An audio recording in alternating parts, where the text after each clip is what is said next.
Welcome to A Voice of Reason in Turbulent Times with Pastor Charles Burnett-Morrow.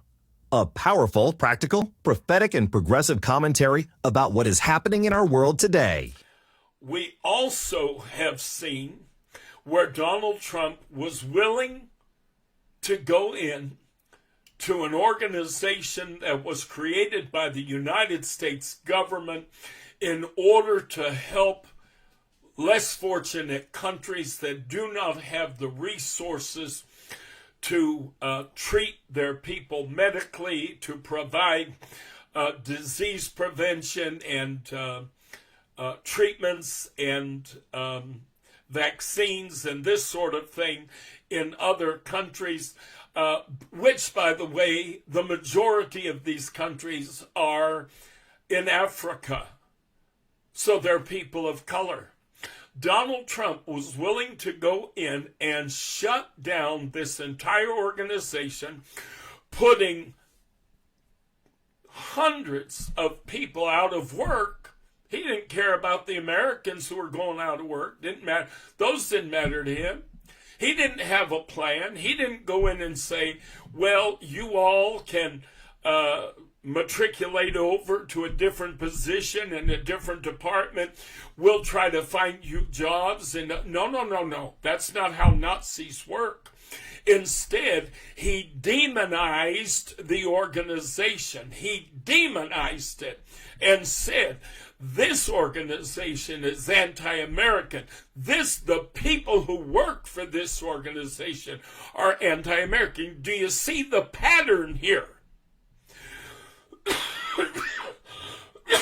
The demonization precedes the cruelty that he then visits upon people without any sense of morality, without any sense whatsoever of conscience,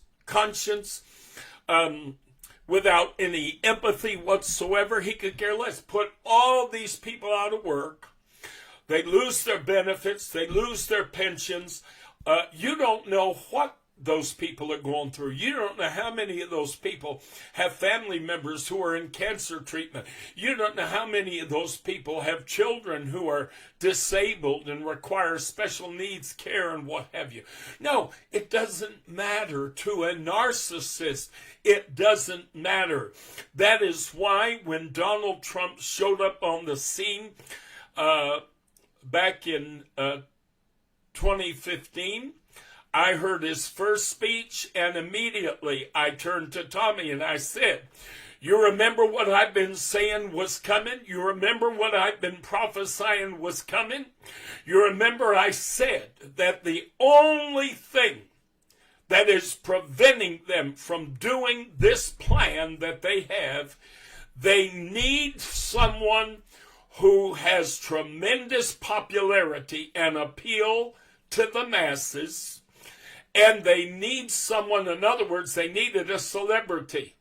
How do I know that? How do we know that? Look at Ronald Reagan. Ronald Reagan began as a celebrity. He came into office as a celebrity. Everybody knew Ronald Reagan. He was a well-known actor. Celebrity sells in America. People in this stupid country worship celebrities. They also worship the wealthy. The wealthier you are, the more they adore you, the more they worship you. They hold you up as a sort of ideal for what they would like to achieve in their lives. And therefore, they want to hitch their star to the wagon of the wealthy and the celebrity. They needed someone who was wealthy. They needed someone who was celebrity. And they needed someone who had narcissistic personality disorder. They needed someone who was completely devoid of conscience, who was completely devoid of any sense of empathy whatsoever.